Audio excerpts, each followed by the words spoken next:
স্বাধীনতার পর দ্বিতীয় দফায় নিষিদ্ধ জামাত, এবার যুদ্ধাপরাধী দল হিসেবে বিচারের তাগিদ। রোববার রংপুর যাচ্ছে বিচার বিভাগীয় তদন্ত কমিশন, সোমবার থেকে সাইদ হত্যাকাণ্ডের সাক্ষ্য গ্রহণ। এবং সৈয়দপুরে কোটা সহিংসতার আগুনে পুড়েছে পুলিশ বক্স, সরকারি অফিস, 4 মামলায় আটক 58।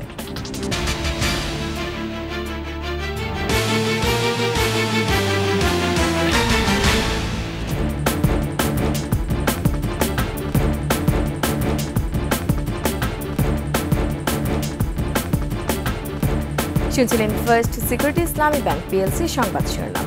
আমন্ত্রণ সকাল 9:30 21 সংবাদে, সাথে আছে আমি রোমান আমিন। দর্শক, 21 টেলিভিশনের সংবাদ একই সাথে সরাসরি দেখতে পাবেন আমাদের ফেসবুক পেজ www.facebook.com/2124 অনলাইনে। স্বাধীনতার পর দ্বিতীয় দফায় আবারও নিষিদ্ধ হল জামাত। মুক্তিযুদ্ধে পাকিস্তানের পক্ষ নিয়ে বাংলাদেশকে অস্বীকার এবং ধর্মের নামে রাজনীতি ছিল জামাতের অস্ত্র। সম্প্রতি কোটা বিরোধী আন্দোলনকে কেন্দ্র করে রাষ্ট্রীয় সম্পদ ধ্বংস, সার্বভৌমত্ব নস্যাৎ, ষড়যন্ত্র, উস্কানি এবং ৭১-এ মানবতা বিরোধী অপরাধের দায়ে নিষিদ্ধ করা হল জামাতকে। আদিত্য মামুনের রিপোর্ট।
জামায়াত শিবির দেশব্যাপী আগুন সন্ত্রাসে, হত্যা, খুনে রক্তাক্ত হয় বাংলা।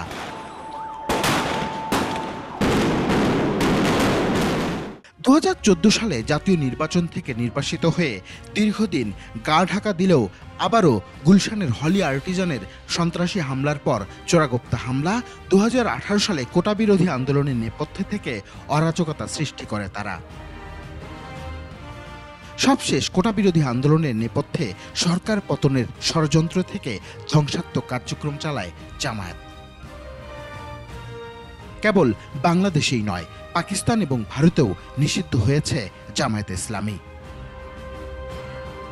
আদিত্য মামুন, 21 টেলিভিশন, ঢাকা। জামায়াত শিবিরকে শুধু নিষিদ্ধ করলেই চলবে না, যুদ্ধাপরাধী হিসেবে দলটি বিচার করতে হবে। জামাতের অর্থের উৎস ও দেশি বিদেশি মদতও চিহ্নিত করে ব্যবস্থা নেওয়ার দাবি বিশিষ্টজনের। বিস্তারিত জানাচ্ছেন মানিক শিকদার। 1975 সালের 15 আগস্ট জাতির পিতা বঙ্গবন্ধু শেখ মুজিবুর রহমানকে সপরিবারে হত্যার পর স্বাধীনতা বিরোধী নিষিদ্ধ জামায়াত ইসলামী, মুসলিম লীগ, নেজামে ইসলাম সহ ধর্মভিত্তিক দলগুলো সরব হয়ে ওঠে। প্রথমে খন্দকার মুশতাক, পরে জিয়াউর রহমানের পৃষ্ঠপোষকতায় পুনর্বাসন হয় স্বাধীনতা বিরোধী রাজনৈতিক দলগুলো। এরপরই খোলস ছেড়ে বের হয়ে আসে তারা। পাকিস্তানি ভাবধারা প্রতিষ্ঠা, মুক্তিযোদ্ধা হত্যা, মুক্তিযোদ্ধা সংসদে হামলাও চালায় জামাত শিবির। এখন বাংলাদেশে জামাত ইসলামের রাজনীতির জন্মদাতা হচ্ছে বিএনপি। জামাত ইসলামের সমর্থন নিয়ে বিএনপি সবসময় ক্ষমতায় এসেছে। একা বিএনপির পক্ষে কখনো সেই 96 বলুন কিংবা পরবর্তীকালে 2001 সালে বলুন কখনো ক্ষমতায় আসা সম্ভব হতো না জামাতের সমর্থন ছাড়া। তো জামাতকে তারা পুরস্কৃত করেছে, মন্ত্রী বানিয়েছে, এমপি বানিয়েছে, অনেক রকমের সুযোগ সুবিধা তারা দিয়েছে। জাতীয় সংসদে প্রতিনিধিত্ব করে দলটি চিহ্নিত যুদ্ধাপরাধীরা জাতীয় পতাকা লাগানো গাড়িতে ঘুরেও বেড়ায়। তবে বর্তমান সরকার ক্ষমতায় আসার পর জামায়াত নেতাদের যুদ্ধাপরাধের বিচার শুরু হয়। ইতিমধ্যেই মতিউর রহমান নিজামী, আলী আহসান, মোহাম্মদ মুজাহিদ, কামারুজ্জামান, কাদের মোল্লা সহ আরও অনেকেরই দণ্ড কার্যকর হয়েছে। তবে যুদ্ধাপরাধের বিচার শুরু হলেও দলটিকে নিষিদ্ধ করা হয়নি। এ নিয়ে দীর্ঘদিন ধরে আন্দোলন চালিয়ে আসছেন বীর মুক্তিযোদ্ধারা। 2013 সালে কিন্তু ট্রাইব্যুনালে ইনভেস্টিগেশন টিম জামাতের ব্যাপারে তদন্ত শেষ করেছে। তো তখন যদি বিচারটা করা যেত জামাতে ইসলামীকে, তখন যদি নিষিদ্ধ করা হতো, পরবর্তীকালে অনেক সহিংসতা আমাদের দেখতে হতো না। কিন্তু তারপরে আপনারা লক্ষ্য করুন, এরপর 2013 সালে সাইদির মামলাকে কেন্দ্র করে এবং পরবর্তীকালে নির্বাচনের আগে যে সহিংসতা জামাত শিবির করেছে সেটা তো নজিরবিহীন। জামায়াতের রাজনীতি মানেই বর্বরতার ইতিহাস, দেশদ্রোহের ইতিহাস, বললেন লেখক গবেষক শাহরিয়ার কবির। একটা সম্মেলনে আবুল আলা মওদুদির পুত্র হায়দার ফারুক মওদুদি এসে বলেছেন, বাংলাদেশে রাজনীতি করার কোনো নৈতিক অধিকার জামাত ইসলামীর নেই, কারণ এই দলটা বাংলাদেশের জন্মের বিরোধিতা করেছে। এবং উদাহরণ দিয়ে বলেছেন যে বাংলাদেশের রাজনীতি তো জামাত ইসলামী জারজ সন্তান। নিরাপত্তা বিশ্লেষক বীর মুক্তিযোদ্ধা হেলাল মোর্শেদ বলেন, শুধু নিষিদ্ধ করলেই চলবে না, জামায়াতের অর্থের উৎস এবং দেশি বিদেশি মদদও ভেঙে দিতে হবে। জামাতের নিজস্ব ফান্ডিং আছে, তাদের ওয়ার্কারদের জন্য তারা ফান্ডিং করছে। আন্তর্জাতিকভাবে জামায়াতের চাঁদা ওঠে, আন্তর্জাতিকভাবে জামায়াত পরিচিত, এবং সেই চাঁদা তোলার মাধ্যমে তারা ফান্ড তৈরি করে, সেই ফান্ড দিয়ে তারা বাইরে করে। জামায়াত বিভিন্ন দলে অনুপ্রবেশ করতে বা নতুন নামে ফিরে আসার চেষ্টা করবে। এ কারণে মুক্তিযুদ্ধের পক্ষের শক্তিকে সচেতন থাকতে হবে বলে মনে করেন তারা। সারা দেশের শহরে মানিক শিকদার, 21 টেলিভিশন, ঢাকা। সাম্প্রতিক সহিংসতায় হতাহতের ঘটনায় বিচার বিভাগীয় তদন্ত কমিশন রোববার যাচ্ছে রংপুর। সোমবার সেখানে ঘটনার প্রত্যক্ষদর্শীদের সাক্ষ্য গ্রহণ শুরু করবে কমিশন। কার্যপরিধি হবে নিম্নরূপ: ক, গত 16 জুলাই 2024 তারিখ হতে 21 জুলাই 2024 তারিখ পর্যন্ত সময়ে নিহত ব্যক্তিগণের মৃত্যুর কারণ উদ্ঘাটন ও তাহাদের মৃত্যুর জন্য দায়ী ব্যক্তিবর্গকে চিহ্নিতকরণ। খ, সংগঠিত সহিংসতা, নাশকতা, অগ্নিসংযোগ, লুটপাট ও সন্ত্রাসী কর্মকাণ্ডের জন্য দায়ী ব্যক্তিবর্গকে চিহ্নিতকরণ। 45 দিনের সময়ের মধ্যে রিপোর্ট প্রদানের কথা বলা হয়েছে। আগামী 4 তারিখে আমরা রংপুরে প্রথমে যাব। জানাবো সাম্প্রতিক নাশকতার আরও খবর। কোটা আন্দোলনকে কেন্দ্র করে নীলফামারীর সৈয়দপুরে পুড়িয়ে দেওয়া হয় পুলিশ বক্স, ভাঙচুর করা হয় রেলওয়ে পুলিশের অফিস সহ সরকারি স্থাপনা। দুর্বৃত্তরা একজন এসআইকে পিটিয়ে ছিনিয়ে নেয় 6 রাউন্ড গুলিসহ একটি পিস্তল। এসব ঘটনায় 4টি মামলা করেছে পুলিশ। আটক করা হয় 58 জনকে। এমন অবস্থায় আন্দোলন সহিংসতা নয়, শান্তিপূর্ণ পরিবেশ চান খেটে খাওয়া সাধারণ মানুষ। নীলফামারী প্রতিনিধি নূর আলম বাবুর তথ্যচিত্রে ডেস্ক রিপোর্ট। আন্দোলনের নামে 18 জুলাই নীলফামারীর সৈয়দপুরের 5 মাথা মোড়ের পুলিশ বক্স সহ পুলিশের 5টি মোটরসাইকেল পুড়িয়ে দেয় দুর্বৃত্তরা। তারা রেলওয়ে পুলিশ সুপারের কার্যালয়ের দরজা এবং মোড়ে থাকা বঙ্গবন্ধুর প্রতিকৃতি ভেঙে ফেলে। এক পুলিশকে পিটিয়ে ছিনিয়ে নেওয়া হয় 6 রাউন্ড গুলিসহ একটি পিস্তল। এছাড়াও চৌরঙ্গী মোড়ের পুলিশ বক্স, ডিসি কার্যালয় ও বাংলো সহ সরকারি বেসরকারি স্থাপনায় হামলা ও ভাঙচুর করা হয়। এ সময় আহত হয় পুলিশ ও গণমাধ্যম কর্মী। এমন সহিংসতায় ক্ষুব্ধ স্থানীয়রা। ওই সময় তারা হঠাৎ করে অদৃষ্টভাবে হামলা করে এবং হচ্ছে যে আমরা ডিসি অফিসের ভিতরে ঢুকে যাওয়াতে তারা ইট পাথর নিক্ষেপ করে এবং আমার মাথাতে আঘাত পাওয়ার পরে আমার অনেক রক্তক্ষরণ হয়। ওদের সাথে কিছু দুর্বৃত্তকারী, কিছু জামাত বিএনপির লোক ছিল, আর যেটা আমি দেখছি এই পুলিশ বক্সটা জ্বালাই দিল। আর বঙ্গবন্ধুর মুরালটা যারা ভাঙছে তাদের বিচার যেন বাংলার মাটিতে হয়। আমরা দিন মজুর, আমার দিন মিলে দিন খাই, এছাড়া যদি বন্ধ হয়ে যাচ্ছে আমরা আসবো কীভাবে, খাবো কীভাবে? আমার সরকারি সুস্থ মানুষ চলুক, শান্তি মানুষ চলুক, দেশ কোনো সৃষ্টি যদি না হয় এই পদ্ধতি আমরা মানিয়ে চলি। সহিংসতায় পুলিশের প্রায় 25 লাখ টাকার ক্ষতি হয়েছে। আটক করা হয় 58 নাশকতাকারী। সব মিলে আমাদের এই পর্যন্ত এই দুই জায়গাতে 4টি মামলা হয়েছে। একটি হলো সৈয়দপুর নীলফামারী থানাতে 1টি মামলা, এবং এই মামলায় আমাদের অ্যারেস্ট আছে হলো 17 জন, আর নীলফামারী সৈয়দপুরে হয়েছে 3টি মামলা। এই 3টি মামলায় এই পর্যন্ত আমাদের অ্যারেস্ট হয়েছে হচ্ছে 41 জন। এই সর্বমোট আমাদের 58 জন অ্যারেস্ট আছে। এদিকে কয়েকদিনের সহিংসতায় কষ্টে কেটেছে দিনমজুর আর খেটে খাওয়া সাধারণ মানুষের। তাই আর আন্দোলন, সহিংসতা, আতঙ্ক নয়, শান্তি চায় তারা। আমরা এই যে রিক্সাওয়ালা ভ্যানওয়ালা কামাই করি পারি না, 2 মুঠ খাবার পারি না, আমরা এই নীলফামারী এলাকায় আমরা শান্তি চাই। আমরা বউ বাচ্চা নিয়ে এক বেলা খাচ্ছি, 2 বেলা না খেয়ে আসি, সেটা তো কেউ আমাদেরকে জিজ্ঞাসা করে নাই যে তোমরা খেয়ে আসো কি না খেয়ে আসো। হ্যাঁ, আমরা তো চাই সুখ আর শান্তি। Banushree Dolly, desk report, 21 television. এবারে শোকাবহ আগস্ট।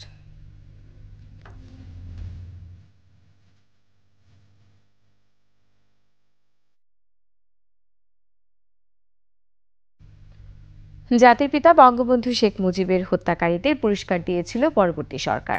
দেশ ছাড়িয়ে বিদেশি মিশনেও তাদের মিলেছিল উচ্চ পদে চাকরির সুযোগ। পুরো ঘটনাটি ছিল পরিকল্পিত। মানবাধিকারের দোহাই দিয়ে তারা রাজনৈতিক আশ্রয় পেয়েছে বিভিন্ন দেশে।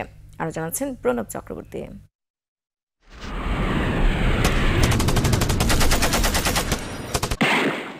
মুক্তিযুদ্ধ যদি হয় প্রথম বিপ্লব, তাহলে বঙ্গবন্ধু শেখ মুজিবের দ্বিতীয় বিপ্লব ছিল স্বাধীনতার পর সোনার বাংলা গড়ার প্রত্যয়। জাতির জনকের আকাশচুম্বী জনপ্রিয়তা আর বিশ্বজোড়া খ্যাতি নস্যাৎ করতে ঘাতকেরা শুরু করে ষড়যন্ত্র, যাদের কেউ কেউ মুক্তিযোদ্ধা হলেও মূলত তারা ছিল পাকিস্তানের চর। যারা বঙ্গবন্ধু হত্যাকাণ্ডের সাথে জড়িত ছিল, সরাসরি স্বীকৃত বলতে গেলে স্বীকৃত, তারা মনে করছে আমরা বিরাট একটা কাজ করেছি। ওরা আবার ইলেকশনের নাম করে তাদেরকে মেম্বার অফ পার্লামেন্টও বানায়। এখন এই যে ঘটনাগুলো ঘটলো 1981 সালে জিয়াউর রহমান যখন খুন হলো, তখন কি সে তার যা কিছু করার পেয়েছিল? পায়নি। কজন ঘাতকের নাম সামনে এলেও সিদ্ধান্ত দেয়া পিছনের চরিত্রগুলোর তালিকা বেশ দীর্ঘ। সরাসরি মুখোশ উন্মোচনের পরও রাষ্ট্র বাহবা দিয়েছে হত্যাকারীদের। রাষ্ট্রীয় পৃষ্ঠপোষকতায় রাষ্ট্রদূত করে খুনিদের পাঠানো হয়েছিল বিভিন্ন দেশে। বঙ্গবন্ধুকে হত্যা শুধু পরিকল্পিতই নয়, ঘটনার বীজ দেশ বিদেশে বিস্তৃত। মুক্তিযুদ্ধের সময় ষড়যন্ত্র তারা মনে করছে এটা আমাদের পার্সোনাল ডিফিট, আমেরিকার জন্য এটা পরাজয়, এটা তারা মেনে নেয়নি, এখনও নেয়নি। তারপরে বঙ্গবন্ধু হত্যাকাণ্ডের যে ষড়যন্ত্র, সেটা পেতে তাদের হাত ছিল। ইতিহাসে কোনো দেশে সামরিক অভ্যুত্থানের পরে সেই দেশের যে ক্ষমতাশীল, সে যেই হোক, জাতির পিতা হোক আর তার রাষ্ট্রনায়ক হোক, তাদেরকে হত্যা করার পরে তাদের বিচার হবে না অন্যায় করে, সেটা কিন্তু এই দেশে হয়েছে। আমাদেরকে যারা মানবাধিকারের উপরে যারা বিরাট বড় বড় লেকচার দেয়, তাদের উচিত হয় জিজ্ঞেস করা তোমরা কী করে তাদেরকে মেম্বার অফ পার্লামেন্ট বানাবে, কী করে তোমরা তাদেরকে রাষ্ট্রদূত বানিয়েছিলে, এবং তারা সেটার দায়বদ্ধতা স্বীকার করে না কেন? আমাদের নিজেদের উপর স্থির বিশ্বাস রাখতে হবে এবং এই বিশ্বাসের মাধ্যমে আমাদের এগোতে হবে। ঘাতকদের দোসররা এখনও সোচ্চার, তাই বীজ ধ্বংসের দাবি মুক্তিযুদ্ধের সপক্ষের শক্তির। প্রণব চক্রবর্তী, 21 টেলিভিশন, ঢাকা। গবেষণা বলছে দেশের শিক্ষিত তরুণদের প্রতি 4 জনে 1 জন বেকার। স্নাতক পাশ করা 28% শিক্ষা জীবন শেষ করে আনুষ্ঠানিক পেশা বেছে নিতে পারেননি। বেশিরভাগ তরুণের প্রথম পছন্দ সরকারি চাকরি। মোট চাকরি বাজারের ৩%-এরও কম এই সরকারি চাকরির জন্য বছরের পর বছর অপেক্ষা কেড়ে নিচ্ছে তাদের কর্মশক্তি। দর্শক, ২১ স্পেশালে ফারজানা শোভার ২ পর্বের ধারাবাহিকের আজ দেখুন প্রথম পর্ব। ফাল্গুনী দাস ঢাকা বিশ্ববিদ্যালয় থেকে চারুকলায় পড়াশোনা করছেন, কিন্তু পরিবার থেকে চায় ক্যারিয়ার গড়বেন প্রশাসনিক চাকরিতে। একটা মেয়ে যখন পড়াশোনা শেষ করে তখন কিন্তু তার মধ্যে এই বিষয়টা কাজ করে যে আমি একটা সরকারি চাকরি করব, এবং ওই যে শহরমুখী হওয়ার যে বিষয়টা এটাও কিন্তু থেকে যায় এর মধ্যে। জাহাঙ্গীরনগর বিশ্ববিদ্যালয় থেকে পড়াশোনা করা অন্তর তার সহপাঠীদের দেখেছেন দ্বিতীয় বর্ষ থেকেই বিসিএস পরীক্ষার প্রস্তুতি নিতে। বিশ্ববিদ্যালয়ে যারা পরিচিত সিনিয়র জুনিয়র যারা ছিল, আমি সকলের মধ্যেই এটি দেখেছি যে তারা কিভাবে হুমড়ি খেয়ে পড়ছে সরকারি চাকরিতে। বাংলাদেশ পরিসংখ্যান ব্যুরো ও বাংলাদেশ উন্নয়ন প্রতিষ্ঠানের আলাদা গবেষণায় উঠে এসেছে, স্নাতক পাশ তরুণ তরুণীরা পেশা নির্বাচনে উদ্যোক্তা হওয়ার চাইতে চাকরি করাই নিরাপদ মনে করেন। আবার বেসরকারি খাতের অনিশ্চয়তার বিপরীতে সরকারি চাকরির স্থায়িত্বের নিরাপত্তাই বেছে নিতে চান তারা। ৫৭% নারী এবং ৪২% পুরুষ সরকারি চাকরি চান। স্নাতক পাশ করেই চাকরির বাজারে তীব্র প্রতিযোগিতায় নেমে যাচ্ছেন তরুণরা। প্রথম লক্ষ্য বিসিএস পরীক্ষার মাধ্যমে প্রথম শ্রেণীর পদে যোগ দেয়া। লক্ষ্য পূরণে অনেকে বিশ্ববিদ্যালয়ে ভর্তির পরই প্রস্তুতি শুরু করেন। স্নাতক ফাইনালের পর এমনকি তৃতীয় বর্ষ থেকে ক্লাস বাদ দিয়ে নিয়োগ পরীক্ষার জন্য গ্রন্থাগারে বেশি সময় কাটান অনেকে। বেকারত্ব প্রকৃত অর্থে আমরা যদি সময় বিবেচনায় করি তাহলে কিন্তু অনেক বেশি, যেটা হওয়ার কথা নয়। আবার শিক্ষিত বেকারের, আমি ২২ সালের একটা তথ্য জানি, তখন ১২% গ্রাজুয়েট কোনো কাজে ছিল না। পিএসসি বলছে বাংলাদেশ সরকারের বিভিন্ন মন্ত্রণালয়, বিভাগ ও অধিদপ্তরের শূন্যপদ ৩,৫৮,১২৫টি। আর গেল ১০ বছরের তথ্য হিসেব করলে দেখা যায় গড়ে ২,০০০ পদের জন্য প্রতি বছর বিসিএস পরীক্ষা দিচ্ছেন ৪ লাখেরও বেশি তরুণ। মোট জনসংখ্যার ১% মানুষও সরকারি চাকরি করার সুযোগ পাবেন না। আমাদের এখানে কর্মক্ষেত্রে আমরা বাইরে থেকে স্পেশালাইজড লোক নিয়ে আসছি, হ্যাঁ, এবং বলা হচ্ছে যে ওই জায়গায় আমাদের দক্ষতার অভাব আছে আর কি। তাহলে আমাদের লেখাপড়া, দক্ষতা, জবের সিচুয়েশন, এখানে একটা বড় ধরনের একটা মিসম্যাচ কিন্তু বিজয়ের উপর জমা আছে, যেটাকে আমি একটা স্ট্রাকচারাল প্রবলেম হিসেবে আমি বলছি। বিশেষজ্ঞরা বলছেন মেধা ও কর্মশক্তির সর্বোচ্চ বিনিয়োগ নিশ্চিত করতে ৯৯% মানুষকেই অন্য পেশা বেছে নিতে হবে। এই বাস্তবতা মেনে নিয়েই কেবল সরকারি চাকরির পেছনে না ছুটে বিকল্প চিন্তাও রাখতে হবে। মূল স্রোতধারায় তাদেরকে একীভূত করার জন্য যেই ধরনের জ্ঞান এবং স্কিল দরকার, যারা অন্যদের সাথে, অন্য স্ট্রিমের সাথে তারা কম্পিট করতে পারবে, এই জিনিসগুলি তাদেরকে দিতে হবে। সংশ্লিষ্টরা বলছেন বেসরকারি খাতে বিশেষায়িত বিনিয়োগ বাড়িয়ে বেসরকারি চাকরি, উদ্যোক্তা, ব্যবসায়ী বা ফ্রিল্যান্সারদের জন্য ক্ষেত্র প্রস্তুত না করা হলে আগামী প্রজন্মের বেকার সমস্যা সীমা ছাড়াতে পারে। ফারজানা শোভা, ২১ টেলিভিশন, ঢাকা। এবার আমাদের নিয়মিত আয়োজন জনদুর্ভোগ। গেল ১৫ থেকে ১৬ বছরে সংস্কার হয়নি রাজধানীর ক্যান্টনমেন্ট এলাকার কোনো রাস্তা। ইসিবি চত্বর থেকে উত্তরা জসিমউদ্দিন পর্যন্ত ৬ কিলোমিটার রাস্তাটি খানাখন্দে চলাচলের একেবারেই অযোগ্য। প্রতিদিন প্রায় ৩ লাখ মানুষ এই পথ ব্যবহার করেন। কাগজে কলমে ৬০ ফুট চওড়া করার পরিকল্পনা থাকলেও নেই দৃশ্যমান কোনো উন্নয়ন। জনপ্রতিনিধিরা এদিকে নজর দেন না বলে অভিযোগ এলাকাবাসীর। মাহমুদ হাসানের প্রতিবেদন।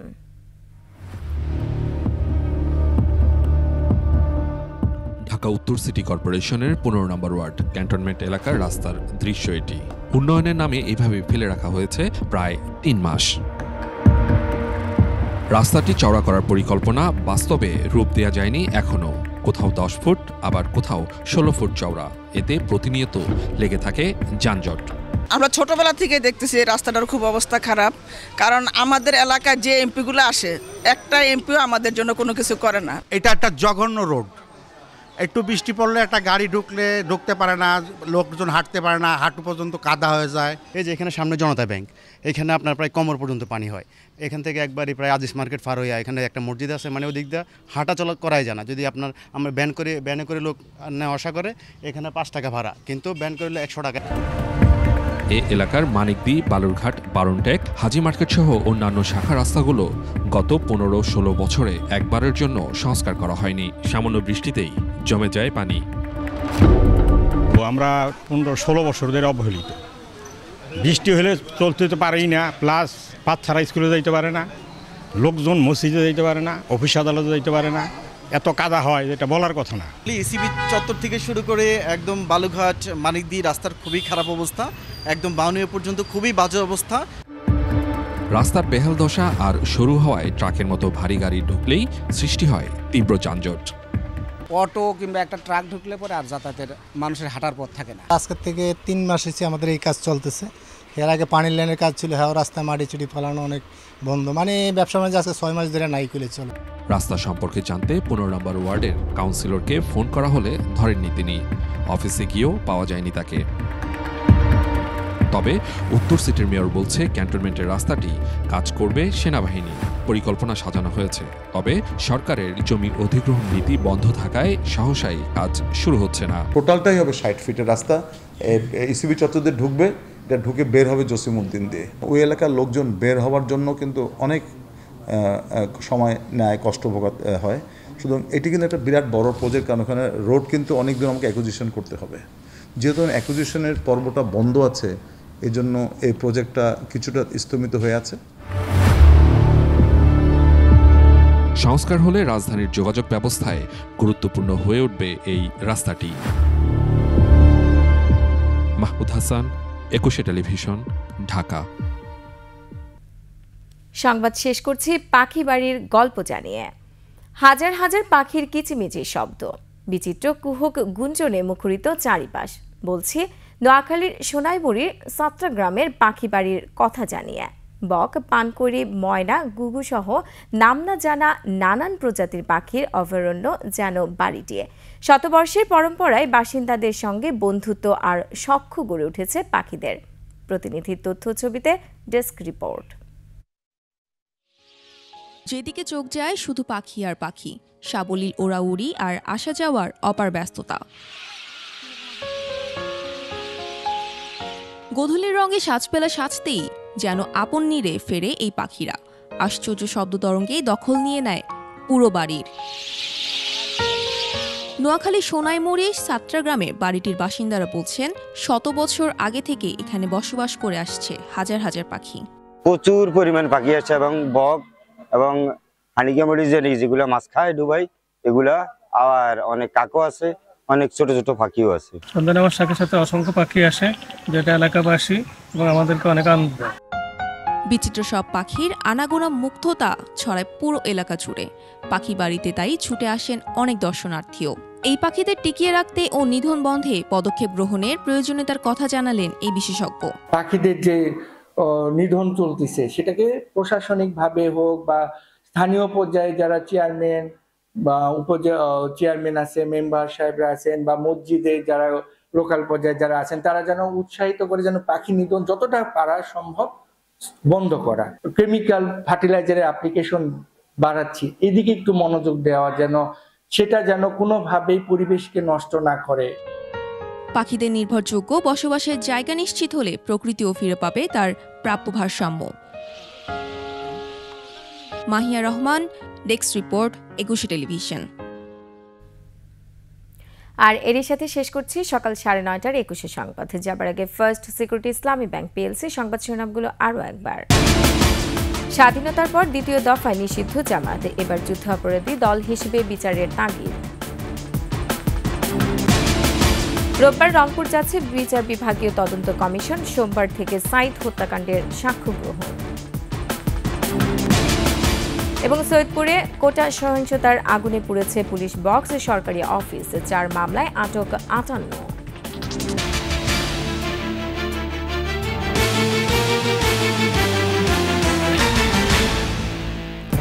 দর্শক, সর্বশেষ সংবাদ জানতে ডায়াল করুন 2021 নম্বর আর ভিজিট করুন 21tv.com এই ওয়েবসাইটে। এছাড়া ফেসবুকে ভিজিট করতে পারেন facebook.com/2124 অনলাইনে। এতক্ষণ সঙ্গে থাকার জন্য ধন্যবাদ। পরবর্তী সংবাদ দুপুর 12টায় দেখার আমন্ত্রণ রইল। 21-এর সাথেই থাকুন।